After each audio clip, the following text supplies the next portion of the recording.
تمام انبیاء کی امتوں پر زکوٰۃ کی فرضیت۔ قرآن مجید اٹھا کر دیکھیے، آپ کو نظر آئے گا کہ قدیم زمانے سے تمام انبیاء کی امتوں کو نماز اور زکوٰۃ کا حکم لازمی طور پر دیا گیا ہے، اور دین اسلام کبھی کسی نبی کے زمانے میں بھی ان دو چیزوں سے خالی نہیں رہا۔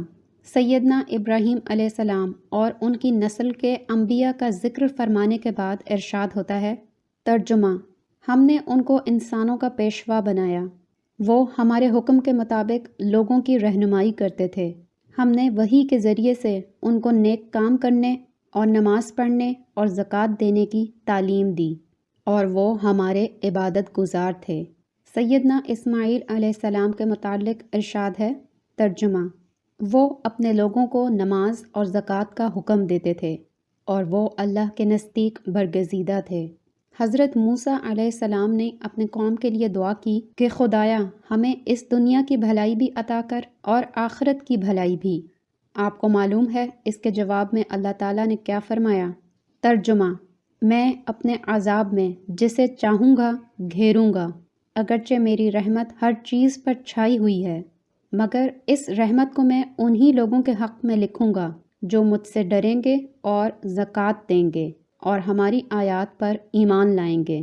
حضرت موسیٰ کی قوم کیونکہ چھوٹے دل کی تھی اور روپے پر جان دیتی تھی، جیسا کہ آج بھی یہودیوں کا حال آپ دیکھتے ہیں، اسی لیے اللہ تعالیٰ نے اپنے جلیل القدر پیغمبر کی دعا کے جواب میں صاف فرما دیا، ترجمہ: اللہ نے فرمایا کہ اے بنی اسرائیل، میں تمہارے ساتھ ہوں اگر تم نماز پڑھتے اور زکوٰۃ دیتے رہو اور میرے رسولوں پر ایمان لاؤ، اور جو رسول آئیں ان کی مدد کرو اور اللہ کو قرض حسنہ دو، تو میں تمہاری برائیاں تم سے دور کر دوں گا۔ حضور اکرم صلی اللہ علیہ وآلہ وسلم سے پہلے آخری نبی حضرت عیسیٰ علیہ السلام تھے، سو ان کو بھی اللہ تعالیٰ نے نماز اور زکوٰۃ کا صاف صاف حکم دیا ہے۔ اس سے معلوم ہو گیا کہ دین اسلام ابتدا سے نماز اور زکوٰۃ کے ان دو بڑے ستونوں پر قائم ہوا ہے، اور کبھی ایسا نہیں ہوا کہ خدا پر ایمان رکھنے والی کسی امت کو بھی ان دو فرضوں سے معاف کر دیا گیا ہو۔ امت مسلمہ پر زکوٰۃ کی فرضیت۔ اب دیکھیے کہ رسول اکرم صلی اللہ علیہ وآلہ وسلم کی شریعت میں یہ دونوں فرض کس طرح ساتھ ساتھ لگے ہوئے ہیں۔ قرآن مجید میں ہے، ترجمہ: یہ قرآن اللہ کی کتاب ہے، اس میں کوئی شک نہیں، یہ دنیا میں پرہیزگاروں کو زندگی کا سیدھا راستہ بتاتا ہے، اور پرہیزگار وہ لوگ ہیں جو غیب پر ایمان لاتے ہیں اور نماز پڑھتے ہیں، اور جو رزق ہم نے ان کو دیا ہے اس میں سے خدا کی راہ میں خرچ کرتے ہیں۔ ایک اور جگہ ارشاد ہے، ترجمہ: ایسے ہی لوگ اپنے رب کی طرف سے ہدایت یافتہ ہیں، اور فلاح ایسے ہی لوگوں کے لیے ہے، یعنی جن میں ایمان نہیں اور جو نماز اور زکوٰۃ کے پابند نہیں، نہ وہ ہدایت پر ہیں اور نہ انہیں فلاح نصیب ہو سکتی ہے۔ پھر تھوڑی دور آگے چل کر اللہ تعالیٰ فرماتا ہے، ترجمہ: نیکی محض اس کا نام نہیں ہے کہ مشرق یا مغرب کی طرف تم نے منہ کر لیا، بلکہ نیکی اس شخص کی ہے جس نے اللہ اور آخرت اور ملائکہ اور کتاب الہی اور پیغمبروں پر ایمان رکھا، اور اللہ کی محبت میں اپنے حاجت مند رشتہ داروں اور یتیموں اور مسکینوں اور مسافروں اور سائلوں پر اپنا مال خرچ کیا، اور قرض یا اسیری سے گردن چھڑانے میں مدد دی، اور نماز کی پابندی کی اور زکوٰۃ ادا کی۔ اور نیک لوگ وہ ہیں جو عہد کرنے کے بعد اپنے عہد کو پورا کریں، اور مصیبت اور نقصان اور جنگ کے موقع پر صبر کے ساتھ راہ حق پر ڈٹ جائیں۔ ایسے ہی لوگ سچے مسلمان ہیں، اور ایسے ہی لوگ متقی اور پرہیزگار ہیں۔ قرآن پاک میں ارشاد ہے، ترجمہ: مسلمانوں، تمہارے حقیقی دوست اور مددگار صرف اللہ اور رسول اور ایماندار لوگ ہیں، یعنی ایسے لوگ جو نماز پڑھتے اور زکوٰۃ دیتے اور خدا کے آگے جھکتے ہیں۔ پس جو شخص اللہ اور رسول اور ایماندار لوگوں کو دوست بنائے، وہ اللہ کی پارٹی کا آدمی ہے، اور اللہ ہی کی پارٹی غالب ہونے والی ہے۔ اسلامی اخوت کی بنیادیں۔ اب آگے چلیے۔ سورہ توبہ میں اللہ تعالیٰ نے مسلمانوں کو کفار اور مشرکین سے جنگ کا حکم دیا ہے، اور مسلسل کئی رکوعوں تک جنگ ہی کے متعلق ہدایات دی جاتی ہیں۔ اس سلسلے میں ارشاد ہوتا ہے، ترجمہ: پھر اگر وہ کفر و شرک سے توبہ کریں، ایمان لے آئیں اور نماز پڑھیں اور زکوٰۃ دیں تو وہ تمہارے دینی بھائی ہیں۔ پھر آگے چل کر قرآن پاک میں ہے، ترجمہ: مومن مرد اور مومن عورتیں ایک دوسرے کے ولی اور مددگار ہیں، اور ان مومن مردوں اور عورتوں کی صفات یہ ہیں کہ وہ نیکی کا حکم دیتے ہیں اور بدی سے روکتے ہیں، نماز قائم کرتے ہیں اور زکوٰۃ دیتے ہیں، اور خدا اور رسول کی اطاعت کرتے ہیں۔ ایسے ہی لوگوں پر اللہ رحمت کرے گا۔ اللہ کی مدد کی شرائط۔ ارشاد باری تعالیٰ ہے، ترجمہ: اللہ ضرور ان کی مدد کرے گا جو اس کی مدد کریں گے، اور اللہ زبردست قوت والا اور سب پر غالب ہے۔ یہ وہ لوگ ہیں جن کو ہم اگر زمین میں حکومت بخشیں تو یہ نماز قائم کریں گے، زکوٰۃ دیں گے، نیکی کا حکم دیں گے اور بدی سے روکیں گے، اور سب چیزوں کا انجام خدا کے ہاتھ میں ہے۔ قرآن مجید میں صاف صاف ہے کہ زکوٰۃ نہ دینا ان مشرکین کا کام ہے جو آخرت کے منکر ہیں۔ ترجمہ: تباہی ہے ان مشرکین کے لیے جو زکوٰۃ نہیں دیتے اور آخرت کے منکر ہیں۔ اب میں آپ کے سامنے زکوٰۃ کی حقیقت بیان کروں گا تاکہ آپ کو معلوم ہو کہ یہ زکوٰۃ دراصل کیا چیز ہے اور اسلام میں اس کو اتنی اہمیت کیوں دی گئی ہے۔ اس سے اللہ کا تقرب کیسے حاصل ہوتا ہے، اخلاقی قوت کی آزمائش کس طرح سے کی جاتی ہے، اطاعت اور فرمانبرداری کی پرکھ کیسے ہوتی ہے۔ اللہ تعالیٰ نے کلام پاک میں فرمایا ہے، ترجمہ: تم نیکی کے کام کو نہیں پا سکتے جب تک کہ وہ چیزیں خدا کی راہ میں قربان نہ کرو جن سے تم کو محبت ہے۔ حزب اللہ کے لیے مطلوبہ اوصاف: تنگ دل نہ ہوں۔ فرمایا گیا ہے، ترجمہ: جو لوگ دل کی تنگی سے بچ گئے وہی لوگ فلاح پانے والے ہیں۔ فراغ حوصلہ ہونا چاہیے۔ یہاں تو ایسے فراغ حوصلہ لوگوں کی ضرورت ہے کہ اگر کسی شخص نے ان کے ساتھ دشمنی بھی کی ہو، ان کو نقصان اور رنج بھی پہنچایا ہو، ان کے دل کے ٹکڑے بھی اڑا دیے ہوں، تب بھی وہ خدا کی خاطر اس کے پیٹ کو روٹی، اس کے تن کو کپڑا دینے سے انکار نہ کریں، اور اس کی مصیبت کے وقت میں اس کی مدد سے دریغ نہ کریں۔ تم میں سے جو خوشحال اور صاحب مقتدر لوگ ہیں وہ اپنے عزیزوں اور مساکین اور خدا کی راہ میں ہجرت کرنے والوں کی مدد سے ہاتھ نہ کھینچ لیں، بلکہ چاہیے کہ ان کو معاف کریں اور درگزر کریں۔ کیا تم نہیں چاہتے کہ اللہ تمہیں بخشے؟ حالانکہ اللہ بخشنے والا اور رحم کرنے والا ہے۔ یہ آیت اس موقع پر نازل ہوئی تھی جب حضرت ابو بکر رضی اللہ تعالیٰ عنہ کے ایک عزیز نے آپ کی صاحبزادی حضرت عائشہ رضی اللہ تعالیٰ عنہ پر الزام لگانے میں حصہ لیا تھا، اور حضرت ابو بکر نے اس ناروا حرکت سے ناراض ہو کر اس کی مالی امداد بند کر دی تھی۔ جب یہ آیت نازل ہوئی تو حضرت ابو بکر کانپ اٹھے اور انہوں نے کہا کہ میں اپنے خدا کی بخشش چاہتا ہوں، اور اس شخص کی پھر مدد شروع کر دی جس نے ان کو اس قدر سخت روحانی اذیت پہنچائی تھی۔ عالی ظرف ہوں۔ یہاں ان عالی ظرف لوگوں کی ضرورت ہے جن کے بارے میں اللہ فرماتا ہے، ترجمہ: جو اس خدا کی محبت میں مسکین اور یتیم اور قیدی کو کھانا کھلاتے ہیں اور کہتے ہیں کہ ہم صرف خدا کے لیے تمہیں کھلا رہے ہیں، تم سے کوئی بدلہ یا شکریہ نہیں چاہتے۔ پاک دل ہوں۔ یہاں ان پاک دل والوں کی ضرورت ہے جو خدا کی دی ہوئی دولت میں سے خدا کی راہ میں بہتر سے بہتر مال چھانٹ کر دیں۔ ترجمہ: اے ایمان والوں، تم نے جو مال کمائے ہیں اور جو رزق ہم نے تمہارے لیے زمین سے نکالا ہے، اس میں سے اچھا مال راہ خدا میں صرف کرو، برے سے برا چھانٹ کر نہ دو۔ تنگ دستی اور غربت میں خرچ کریں۔ یہاں ان بڑے ہمت والوں کی ضرورت ہے جو تنگ دستی اور غربت اور افلاس کی حالت میں بھی اپنا پیٹ کاٹ کر خدا کے دین کی خدمت اور خدا کے بندوں کی مدد میں روپیہ صرف کرنے سے دریغ نہیں کرتے۔ اللہ تعالیٰ فرماتا ہے، ترجمہ: اپنے پروردگار کی مغفرت اور اس جنت کی طرف لپکو جس کی وسعت زمین اور آسمان کے برابر ہے، اور جو تیار کر کے رکھی گئی ہے ان پرہیزگاروں کے لیے جو تنگ دستی اور خوشحالی دونوں حالتوں میں خدا کے لیے خرچ کرتے ہیں۔ سخاوت پیشہ ہوں۔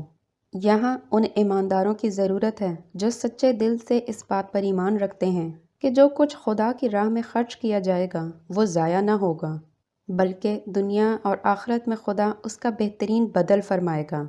اس لیے وہ محض خدا کی خوشنودی کی خاطر خرچ کرتے ہیں، اس بات کی کوئی پرواہ نہیں کرتے کہ لوگوں کو ان کی سخاوت یا فیاضی کا حال معلوم ہوا یا نہیں، اور کسی نے ان کی بخشش کا شکریہ ادا کیا یا نہیں۔ فرمان الہی ہے۔ ترجمہ: تم جو کچھ بھی راہ حق میں خرچ کرو گے وہ تمہارے ہی لیے بھلائی ہے، جبکہ تم اپنے اس خرچ میں خدا کے سوا کسی اور کی خوشنودی نہیں چاہتے۔ اس طرح جو کچھ بھی تم کار خیر میں صرف کرو گے اس کا پورا پورا فائدہ تم کو ملے گا، اور تمہارے ساتھ ذرہ برابر ظلم نہ ہوگا۔ ہر حال میں خدا کو یاد رکھے۔ یہاں ان بہادروں کی ضرورت ہے جو دولت مندی اور خوشحالی میں خدا کو نہیں بھولتے، جن کو محلوں میں بیٹھ کر اور ناز و نعمت میں رہ کر خدا یاد رہتا ہے۔ فرمان الہی ہے۔ ترجمہ: اے ایمان والوں، مال اور دولت کی محبت تم کو خدا کی یاد سے غافل نہ کر دے۔ جو ایسا کرے گا خود وہ خسارے میں رہنے والا ہے۔ یہ اللہ کی پارٹی میں شامل ہونے والوں کی لازمی صفات ہیں۔ ان کے بغیر کوئی شخص خدا کے دوستوں میں شامل نہیں ہو سکتا۔ دراصل یہ انسان کے اخلاق کا ہی نہیں بلکہ اس کے ایمان کا بھی بہت کڑا اور سخت امتحان ہے۔ جو شخص خدا کی راہ میں خرچ کرنے سے جی چراتا ہے، اس خرچ کو اپنے اوپر چٹی اور جرمانہ سمجھتا ہے، ہیلوں اور بہانوں سے بچاؤ کی صورتیں نکالتا ہے، اور اگر خرچ کرتا ہے تو اپنی تکلیف کا بخار لوگوں پر احسان رکھ کر نکالنے کی کوشش کرتا ہے، یا یہ چاہتا ہے کہ اس کی سخاوت کا دنیا میں اشتہار دیا جائے۔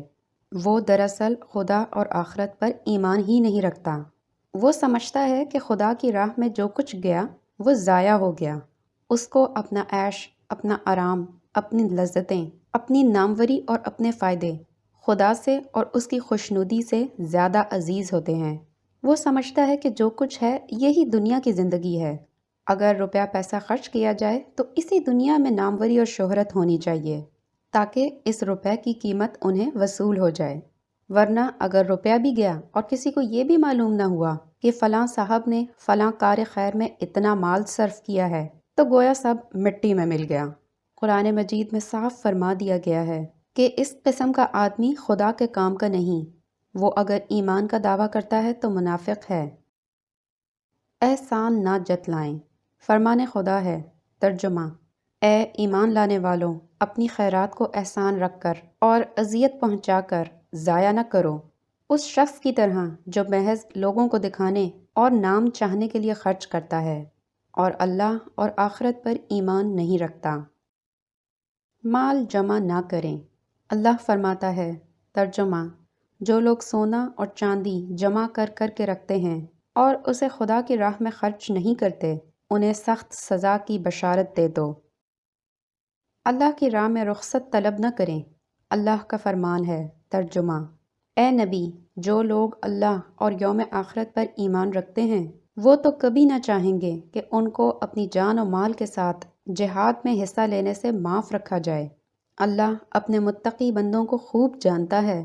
معذرت صرف وہ لوگ طلب کرتے ہیں جو اللہ اور آخرت پر ایمان نہیں رکھتے، جن کے دلوں میں شک ہے اور وہ اپنے شک ہی میں متردد ہو رہے ہیں۔ راہ خدا میں خوش دلی سے اطاعت کریں۔ اللہ کا فرمان ہے۔ ترجمہ: راہ خدا میں ان کے خرچ کیے ہوئے مال صرف اس وجہ سے قبول نہیں کیے جا سکتے کہ وہ دراصل اللہ اور رسول پر ایمان نہیں رکھتے۔ نماز کو آتے ہیں تو دل برداشتہ ہو کر، اور مال خرچ کرتے ہیں تو ناک بھوں چڑھا کر۔ ایک اور جگہ اللہ تعالیٰ فرماتے ہیں۔ ترجمہ: منافق مرد اور منافق عورتیں سب ایک تھیلی کے چٹے بٹے ہیں۔ وہ بدی کا حکم دیتے ہیں اور نیکی سے منع کرتے ہیں، اور خدا کی راہ میں مال خرچ کرنے سے ہاتھ روکتے ہیں۔ وہ خدا کو بھول گئے اور خدا نے ان کو بھلا دیا۔ یقیناً یہی منافقین فاسق ہیں۔ انفاق فی سبیل اللہ کو چٹی نہ سمجھیں۔ ترجمہ: ان اعراب یعنی منافقین میں سے بعض وہ لوگ ہیں جو راہ خدا میں خرچ کرتے بھی ہیں تو زبردستی کی چٹی سمجھ کر۔ بخیل نہ ہوں۔ آیت کا ترجمہ ہے: سن رکھو، تم لوگ ایسے ہو کہ تم کو راہ خدا میں خرچ کرنے کے لیے کہا جاتا ہے تو تم میں سے بہت سے لوگ بخل کرتے ہیں، اور جو کوئی اس کام میں بخل کرتا ہے وہ خود اپنے ہی لیے بخل کرتا ہے۔ اللہ تو غنی ہے، تم ہی اس کے محتاج ہو۔ اگر تم نے خدا کے کام میں خرچ کرنے سے منہ موڑا تو وہ تمہاری جگہ دوسری قوم کو لے آئے گا اور وہ تم جیسے نہ ہوں گے۔ برادران اسلام، یہ ہے اس زکوٰۃ کی حقیقت جو آپ کے دین کا ایک رکن ہے۔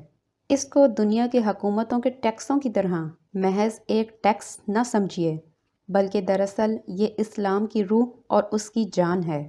آج مسلمانوں کو جس چیز نے پستی اور ذلت کے گڑھے میں گرایا وہ دراصل اسی روح کی کمی ہے۔ مسلمان اس لیے نہیں گرے کہ اس روح نے ان کو گرا دیا، بلکہ اس لیے گرے ہیں کہ یہ روح ان سے نکل گئی ہے۔ اجتماعی زندگی میں زکوٰۃ کا مقام۔ قرآن مجید میں زکوٰۃ اور صدقات کے لیے جگہ جگہ انفاق فی سبیل اللہ کا لفظ استعمال کیا گیا ہے، یعنی خدا کی راہ میں خرچ کرنا۔ بعض مقامات پر یہ بھی فرمایا گیا ہے کہ جو کچھ تم راہ خدا میں صرف کرتے ہو یہ اللہ کے ذمے قرض حسنہ ہے، گویا تم اللہ کو قرض دیتے ہو اور اللہ تعالیٰ تمہارا قرض دار ہو جاتا ہے۔ بکثرت مقامات پر یہ بھی ارشاد ہوا ہے کہ اللہ کی راہ میں جو کچھ تم دو گے اس کا بدلہ اللہ کے ذمے ہے، اور وہ صرف اتنا ہی تم کو واپس نہ کرے گا بلکہ اس سے بھی بہت زیادہ دے گا۔ اس مضمون پر غور کیجئے، کیا زمین اور آسمان کا مالک نعوذ باللہ آپ کا محتاج ہے؟ کیا اس ذات پاک کو آپ سے قرض لینے کی ضرورت ہے؟ کیا وہ بادشاہوں کا بادشاہ، وہ بے حد و حساب خزانوں کا مالک اپنے لیے آپ سے کچھ مانگتا ہے؟ معاذ اللہ، معاذ اللہ۔ اسی کی بخشش پر تو آپ پل رہے ہیں، اسی کا دیا ہوا رزق تو آپ کھاتے ہیں۔ آپ میں سے ہر امیر اور غریب کے پاس جو کچھ ہے سب اسی کا تو عطیہ ہے۔ آپ کے ایک فقیر سے لے کر ایک کروڑ پتی اور ارب پتی تک اسی کے کرم کا محتاج ہے، اور وہ کسی کا محتاج نہیں۔ اس کو کیا ضرورت ہے کہ آپ سے قرض مانگے اور اپنی ذات کے لیے آپ کے آگے ہاتھ پھیلائے؟ دراصل یہ بھی اس کی شان کریمی ہے کہ وہ آپ سے خود آپ ہی کے فائدے کے لیے، آپ ہی کی بھلائی کے لیے، آپ ہی کے کام میں خرچ کرنے کو فرماتا ہے اور کہتا ہے کہ یہ خرچ میری راہ میں ہے، مجھ پر قرض ہے، میرے ذمے اس کا بدلہ ہے اور میں تمہارا احسان مانتا ہوں۔ تم اپنی قوم کے محتاجوں اور مسکینوں کو دو۔ اس کا بدلہ وہ غریب کہاں سے دیں گے؟ ان کی طرف سے میں دوں گا۔ تم اپنے غریب رشتہ داروں کی مدد کرو، اس کا احسان ان پر نہیں مجھ پر ہے، میں تمہارے اس احسان کو اتاروں گا۔ تم اپنے یتیموں، اپنی بیواؤں، اپنے معذوروں، اپنے مسافروں، اپنے مصیبت زدہ بھائیوں کو جو کچھ دو اسے میرے حساب میں لکھ لو۔ تمہارا مطالبہ ان کے ذمے نہیں میرے ذمے ہے اور میں اس کو ادا کر دوں گا۔ تم اپنے پریشان حال بھائیوں کو قرض دو اور ان سے سود نہ مانگو، ان کو تنگ نہ کرو۔ اگر وہ ادا کرنے کے قابل نہ ہوں تو ان کو سول جیل نہ بھجواؤ، ان کے کپڑے اور گھر کے برتن فروخت نہ کرواؤ، ان کے بال بچوں کو گھر سے بے گھر نہ کر دو۔ تمہارا قرض ان کے ذمے نہیں میرے ذمے ہے۔ اگر وہ اصل ادا کر دیں گے تو ان کی طرف سے سود میں ادا کر دوں گا، اور اگر وہ اصل بھی تمہیں ادا نہ کر سکیں گے تو میں اصل اور سود دونوں تمہیں دوں گا۔ اسی طرح اپنی جماعتی بھلائی کے کاموں میں اپنے ابنائے نو کی بھلائی اور بہتری کے لیے جو کچھ تم خرچ کرو گے اس کا فائدہ اگرچہ تم ہی کو ملے گا مگر اس کا احسان مجھ پر ہوگا، میں اس کی پائی پائی تمہیں منافع سمیت واپس کر دوں گا۔ یہ ہے ان کریموں کے کریم، اس بادشاہوں کے بادشاہ کی شان۔ تمہارے پاس جو کچھ ہے اسی کا بخشا ہوا ہے، تم کہیں اور سے نہیں لاتے، اسی کے خزانوں سے لیتے ہو، اور پھر جو کچھ دیتے ہو اس کو نہیں دیتے، اپنے ہی رشتہ داروں، اپنے ہی بھائی بندوں اور اپنی ہی قوم کے لوگوں کو دیتے ہو، یا اپنی اجتماعی فلاح پر صرف کرتے ہو، جس کا فائدہ آخر تم ہی کو پہنچتا ہے۔ مگر اس فیاض حقیقی کو دیکھو کہ جو تم اس سے لے لے کر اپنوں کو دیتے ہو اسے وہ فرماتا ہے کہ تم نے مجھے دیا، میری راہ میں دیا، مجھے قرض دیا، میں اس کا اجر تمہیں دوں گا۔ اللہ اکبر۔ خداوند عالم کو ہی یہ شان کریمی زیب دیتی ہے، اسی بے نیاز بادشاہ کا یہ مقام ہے کہ فیاضی اور جود و کرم کے اس بلند ترین کمال کا اظہار کرے، کوئی انسان اس بلند خیالی کا تصور بھی نہیں کر سکتا۔ انفاق کی تلقین کیوں؟ اچھا، اب اس بات پر غور کیجئے کہ اللہ تعالیٰ نے انسان کو فیاضی اور نیکی پر ابھارنے کا یہ طریقہ کیوں اختیار فرمایا؟ اس سوال پر آپ جتنا زیادہ غور کریں گے اسی قدر آپ پر اسلامی تعلیمات کی پاکیزگی کا حال کھلے گا، اور آپ کا دل گواہی دیتا چلا جائے گا کہ ایسی بے نظیر تعلیم خدا کے سوا کسی اور کی طرف سے نہیں ہو سکتی۔ انسان خود غرض واقع ہوا ہے۔ آپ جانتے ہیں کہ انسان کچھ اپنی فطرت ہی کے لحاظ سے ظلم و جہول واقع ہوا ہے۔ اس کی نظر تنگ ہے، یہ زیادہ دور تک نہیں دیکھ سکتا۔ اس کا دل چھوٹا ہے، زیادہ بڑے اور اونچے خیالات اس میں کم ہی سما سکتے ہیں۔ یہ خود غرض واقع ہوا ہے، اور اپنی غرض کا بھی کوئی وسیع تصور اس کے دماغ میں پیدا نہیں ہوتا۔ یہ جلد باز بھی ہے، یہ ہر چیز کا نتیجہ اور فائدہ جلدی دیکھنا چاہتا ہے، اور اسی نتیجے کو نتیجہ اور اسی فائدے کو فائدہ سمجھتا ہے جو جلدی سے اس کے سامنے آ جائے اور اس کو محسوس ہو جائے۔ دور رس نتائج تک اس کی نگاہ نہیں پہنچتی، اور بڑے پیمانے پر جو فائدے حاصل ہوتے ہیں، جن فائدوں کا سلسلہ بہت دور تک چلتا ہے، ان کا ادراک تو اسے مشکل ہی سے ہوتا ہے، بلکہ بسا اوقات ہوتا ہی نہیں۔ یہ انسان کی فطری کمزوری ہے، اور اس کمزوری کا اثر یہ ہوتا ہے کہ ہر چیز میں وہ اپنے ذاتی فائدے کو دیکھتا ہے، اور فائدہ بھی وہ جو بہت چھوٹے پیمانے پر ہو، جلدی سے حاصل ہو جائے اور اس کو محسوس ہو جائے۔ یہ کہتا ہے کہ جو کچھ میں نے کمایا ہے یا جو کچھ مجھے اپنے باپ دادا سے ملا ہے وہ میرا ہے، اس میں کسی کا حصہ نہیں۔ اس کو میری ضروریات پر، میری خواہشات پر، میری آسائش پر اور میری لذت نفس پر ہی خرچ ہونا چاہیے، یا کم از کم یہی ہو کہ میرا نام بڑھے، میری شہرت ہو، میری عزت بڑھے، مجھے کوئی خطاب ملے، اونچی کرسی ملے، لوگ میرے سامنے جھکیں اور زبانوں پر میرا چرچا ہو۔ اگر ان باتوں میں سے کچھ بھی مجھے حاصل نہیں ہوتا تو آخر کیوں میں اپنا مال اپنے ہاتھ سے دوں؟ قریب میں کوئی یتیم بھوکا مر رہا ہے یا آوارہ پھر رہا ہے تو میں کیوں اس کی خبر گیری کروں؟ اس کا حق اس کے باپ پر تھا، اس کو اپنی اولاد کے لیے کچھ چھوڑ کر جانا چاہیے تھا، یا انشورنس کرانا چاہیے تھی۔ کوئی بیوہ اگر میرے محلے میں مصیبت کے دن کاٹ رہی ہے تو مجھے کیا، اس کے شوہر کو اس کی فکر کرنی چاہیے تھی۔ کوئی مسافر اگر بھٹکا پھر رہا ہے تو مجھ سے کیا تعلق؟ وہ بے وقوف اپنا انتظام کیے بغیر گھر سے کیوں نکل کھڑا ہوا؟ کوئی شخص اگر پریشان حال ہے تو ہوا کرے، اسے بھی اللہ نے میری ہی طرح ہاتھ پاؤں دیے ہیں، اپنی ضرورتیں اسے خود پوری کرنی چاہیے۔ میں اس کی مدد کیوں کروں؟ میں اس کو دوں گا تو قرض دوں گا، اور اصل کے ساتھ سود بھی وصول کروں گا، کیونکہ میرا روپیہ کچھ بیکار تو ہے ہی نہیں۔ میں اس سے مکان بنواتا یا موٹر خریدتا یا کسی نفع کے کام پر لگاتا، یہ بھی اس سے کچھ نہ کچھ فائدہ ہی اٹھائے گا، پھر کیوں نہ میں اس فائدے میں اپنا حصہ وصول کروں۔ خود غرضانہ ذہنیت کے نتائج۔ اس خود غرضانہ ذہنیت کے ساتھ اول تو روپے پیسے والا آدمی خزانے کا سانپ بن کر رہے گا، یا خرچ کرے گا تو اپنے ذاتی فائدے کے لیے کرے گا۔ جہاں اس کو اپنا فائدہ نظر نہ آئے گا وہاں اس کی جیب سے ایک پیسہ بھی نہ نکلے گا۔ اگر کسی غریب آدمی کی اس نے مدد کی بھی تو دراصل اس کی مدد نہ کرے گا بلکہ اس کو لوٹے گا، اور جو کچھ اس کو دے دے گا اس سے زیادہ وصول کرے گا۔ اگر کسی مسکین کو کچھ دے گا تو اس پر ہزاروں احسان رکھ کر اس کی آدھی جان نکال لے گا، اس کی اتنی تذلیل اور تحقیر کرے گا کہ اس میں کوئی خودداری باقی نہ رہ سکے گی۔ اگر کسی قومی کام میں حصہ لے گا تو سب سے پہلے یہ دیکھ لے گا کہ اس میں میرا ذاتی فائدہ کس قدر ہے۔ جن کاموں میں اس کی اپنی ذات کا کوئی فائدہ نہ ہو وہ سب اس کی مدد سے محروم رہ جائیں گے۔ اس ذہنیت کے نتائج کیا ہیں؟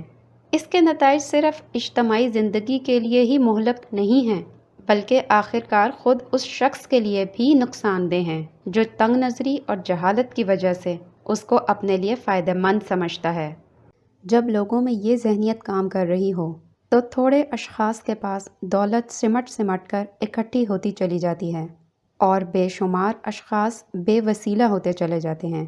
دولت مند لوگ روپے کے زور سے روپیہ کھینچتے رہتے ہیں، اور غریب لوگوں کی زندگی روز بروز تنگ ہوتی چلی جاتی ہے۔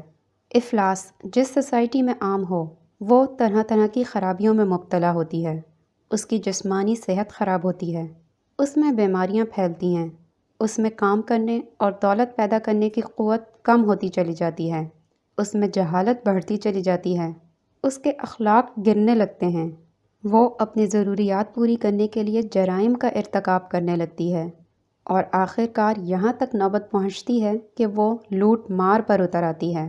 عام بلوے ہوتے ہیں، دولت مند لوگ قتل کیے جاتے ہیں، ان کے گھر بار لوٹے اور جلائے جاتے ہیں، اور وہ اس طرح تباہ اور برباد ہوتے ہیں کہ ان کا نام و نشان تک دنیا میں باقی نہیں رہتا۔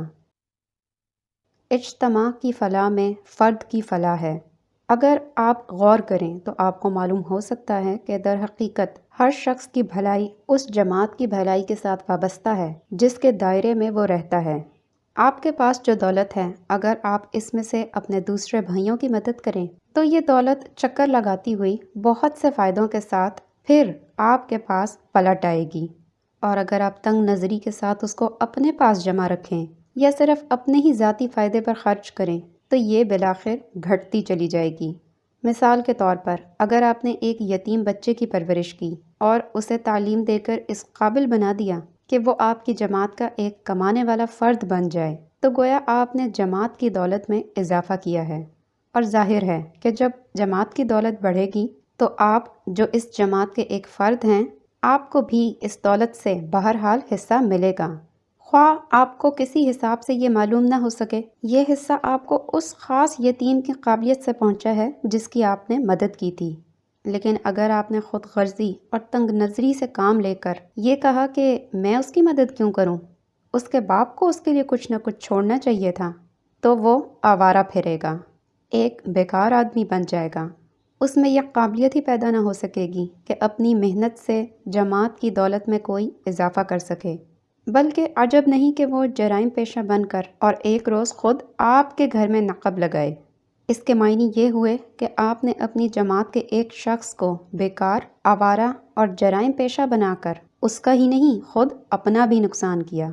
اس ایک مثال پر قیاس کر کے آپ ذرا وسیع نظر سے دیکھیں تو آپ کو پتہ چلے گا کہ جو شخص بے غرضی کے ساتھ جماعت کی بھلائی کے لیے روپیہ صرف کرتا ہے، اس کا روپیہ ظاہر میں تو اس کی جیب سے نکل جاتا ہے، مگر باہر وہ بڑھتا اور پھلتا پھولتا ہے، یہاں تک کہ آخر میں وہ بے شمار فائدوں کے ساتھ اسی کی جیب میں واپس آ جاتا ہے جس سے وہ کبھی نکلا تھا۔ اور جو شخص تنگ نظری اور خود غرضی کے ساتھ روپے کو اپنے پاس روک رکھتا ہے اور جماعت کی بھلائی پر خرچ نہیں کرتا، وہ ظاہر میں تو اپنا روپیہ محفوظ رکھتا ہے یا سود کھا کر اسے اور بڑھاتا ہے، مگر حقیقت میں اپنی حماقت سے اپنی دولت گھٹاتا ہے اور اپنے ہاتھوں اپنی بربادی کا سامان کرتا ہے۔ یہی راز ہے جس کو قرآن مجید میں اللہ تعالیٰ نے فرمایا ہے، ترجمہ: تم جو سود دیتے ہو اس غرض کے لیے کہ یہ لوگوں کی دولت بڑھائے، تو دراصل اللہ کے نزدیک اس سے دولت نہیں بڑھتی، البتہ جو زکوٰۃ تم محض خدا کی رضا جوئی کے لیے دو وہ دوگنی چوگنی ہوتی چلی جاتی ہے۔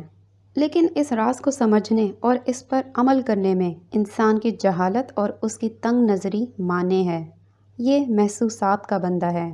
جو روپیہ اس کی جیب میں ہے اس کو تو وہ دیکھ سکتا ہے کہ اس کی جیب میں ہے، جو روپیہ اس کے بہی کھاتے کی رو سے بڑھ کر ہے اس کو بھی یہ جانتا ہے کہ واقعی بڑھ رہا ہے، مگر جو روپیہ اس کے پاس سے چلا جاتا ہے اس کو یہ نہیں دیکھ سکتا کہ وہ کہاں بڑھ رہا ہے، کس طرح بڑھ رہا ہے، کتنا بڑھ رہا ہے، کب اس کے فائدوں اور منافع کے ساتھ واپس آتا ہے۔ یہ تو بس یہی سمجھتا ہے کہ اس قدر روپیہ میرے پاس سے گیا اور ہمیشہ کے لیے چلا گیا۔ اس جہالت کے بند کو آج تک انسان اپنی عقل یا اپنی کوشش سے نہیں کھول سکا۔ تمام دنیا میں یہی حال ہے۔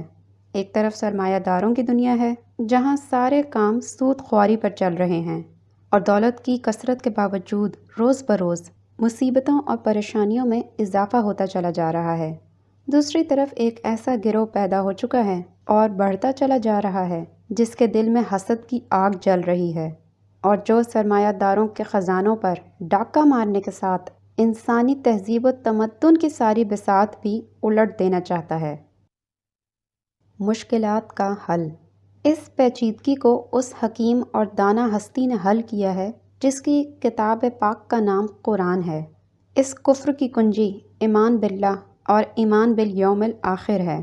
اگر آدمی خدا پر ایمان لے آئے اور یہ جان لے کہ زمین اور آسمانوں کے خزانوں کا اصل مالک خدا ہے، اور انسانی معاملات کا انتظام دراصل خدا ہی کے ہاتھ میں ہے، اور خدا کے پاس ایک ایک ذرے کا حساب ہے، اور انسان کی ساری بھلائیوں اور برائیوں کی آخری جزا اور سزا ٹھیک ٹھیک حساب کے مطابق آخرت میں ملے گی۔